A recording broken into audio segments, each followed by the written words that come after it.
Hello friend, good morning, welcome my new blog. तो कैसे हैं आप सब लोग?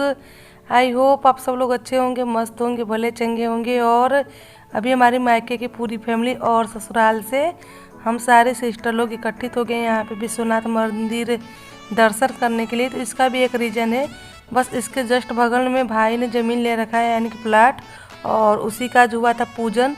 तो पूजन के बाद हम लोग खाली हो गए तो हम लोग सोचे चलो दर्शन कराते हैं।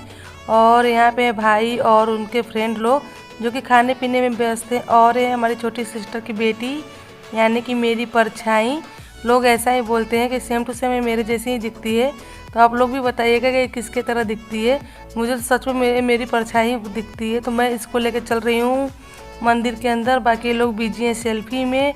और अब हम लोग जा रहे हैं, पहले सबसे पहले उतारेंगे अपने जूते और चप्पल, फिर उसके बाद मंदिर के अंदर होंगे प्रवेश। तो चलिए निकाल लेते हैं अपने चप्पल को पहले।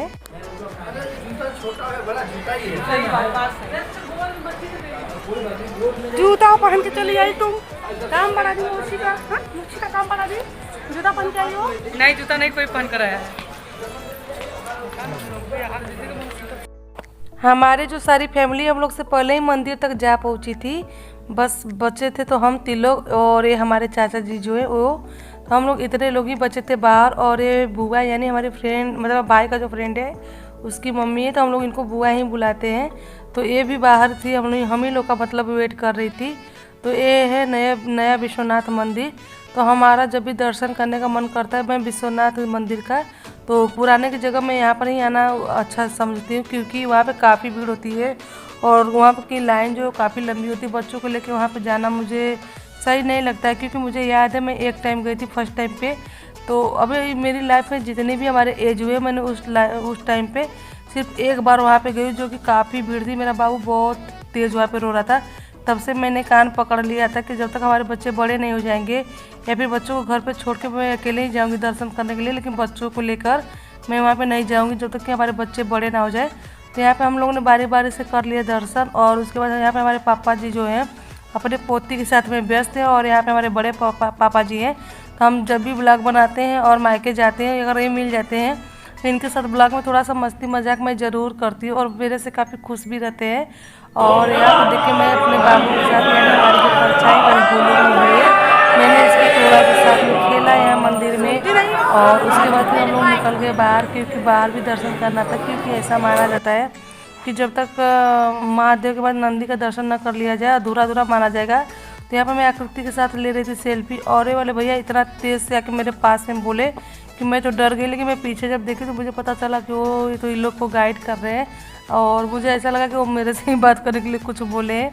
अचानक से कैमरे में आके इतना तेज़ आवाज़ दिए थे। तो बस वहाँ से हम लोग पहुँच गए यहाँ नंदी भगवान के पास, और इनके कान में सारे लोग बोल रहे थे। लेकिन मैं इतनी छोटी हो गई कि मैं नंदी तक भगवान तक पहुँच ही नहीं पाई। लेकिन कोई बात नहीं, मैंने दिल से जो भी इनसे मांगा वो शायद उन्होंने सुन लिया उस टाइम पे। तो अभी मुझे ऐसा लगता है कि जितने भी कष्ट दुख हमारे ज़िंदगी में चल रहा है वो कहीं ना कहीं दूर कर देंगे। महादेव तक हमारी जो विनती है वो पहुँचा भी देंगे, और हमारी ज़िंदगी की जितनी भी प्रॉब्लम है उसको भी हर लेंगे।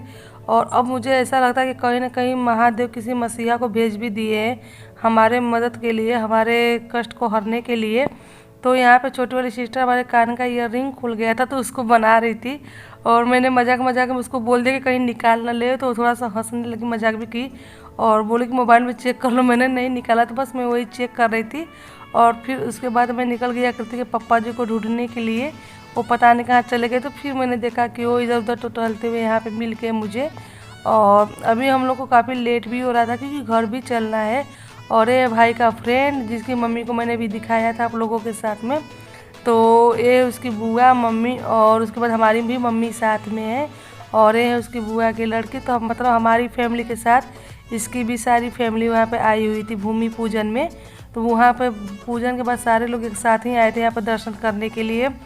तो इसके बाद हम लोग निकल गए बाहर, और फिर से स्लीपर जो हमारा था उसको पहनने के लिए यहाँ पे खड़े थे लाइन में। और आकृति बाबू को इस तरह से ली हुई थी, उसको अपना बचपन याद आ गया कि वो मम्मी की गोद में कैसे पड़ी हुई थी। बस उसी का अनुभव कर रही है इसको साथ में लेके। और सिस्टर लोग यहाँ पे पता नहीं क्या क्या ली। उसके बाद मैंने लिया कोल्ड कॉफ़ी, जो कि मुझे इतना पसंद नहीं है, लेकिन फिर भी मैंने ले लिया क्योंकि भाई का फ्रेंड जो है वो दिलवाया था, इस वजह से मैंने ले लिया। क्योंकि कोल्ड कॉफ़ी के साथ मुझे कुछ मतलब मोमोज या फिर मतलब कुछ भी ऐसा चीज़ होता है तभी मैं लेती हूँ, वरना ऐसे मैं नहीं लेती हूँ। तो बस अब बारी बारी से सबकी बारी थी घर निकलने की, तो यहाँ पे बारी बारी से सारे लोग निकलेंगे घर के लिए, वो लोग जाएंगे मायके, मैं जाऊँगी ससुराल। तो बस मैं भी निकल गई और शाम को हमारे खाटू श्याम बाबा का दर्शन कराएंगे आप लोग को, यानी कि आज एकादशी है और उनका बर्थडे भी है। तो ये वीडियो आप लोग देख के सोचेंगे कि कितना पुराना, तो बता दूँ कि जिस दिन हमारे खाटू श्याम बाबा का बर्थडे था उसी दिन का ये वीडियो है। और शाम को घर पे आना था, जितनी भी मेरे से तैयारियां हो पाई मैंने वो तैयारियां की और अपने खाटू श्याम बाबा का जन्मदिन जो होता है उसको भी मनाया, साथ में उनका पूजा पाठ भी किया शाम को। और उसके साथ में तुलसी विवाह भी होता है। तो हमारे यहाँ पे तुलसी विवाह नहीं होता, क्योंकि मैं जब ससुराल में आई थी तो नहीं हुआ था तुलसी विवाह, मैंने देखा था, तो मैं भी नहीं करती हूँ। लेकिन हाँ, एकादशी के दिन तुलसी माता के यहाँ पे दीप जरूर जला देती हूँ। तो यहाँ पे बाबू अपने धुन में एकदम मस्त है। और फिर उसके बाद मैं आ गई बाहर, तो बस मैं ऐसे ही दीप जलाती हूँ, कुछ फल चढ़ा देती हूँ, पूजा कर लेती हूँ। तो बस एकादशी के दिन मैं इतना ही करती हूँ, मैं नहीं करती तुलसी विवाह जैसे लोग करते हैं, क्योंकि मैंने अपने यहाँ पे कभी किसी को करते हुए देखा नहीं, इसलिए मैं भी नहीं करती हूँ। और जैसे ही मैं पूजा करके फ्री हुई वैसे ही आ गया हमारे फ्रेंड का फ़ोन, तो मैंने थोड़ी देर की उससे बातें। और चलिए नए ब्लॉग में आप लोग से फिर मिलूंगी मैं, तब तक के लिए बाय फ्रेंड।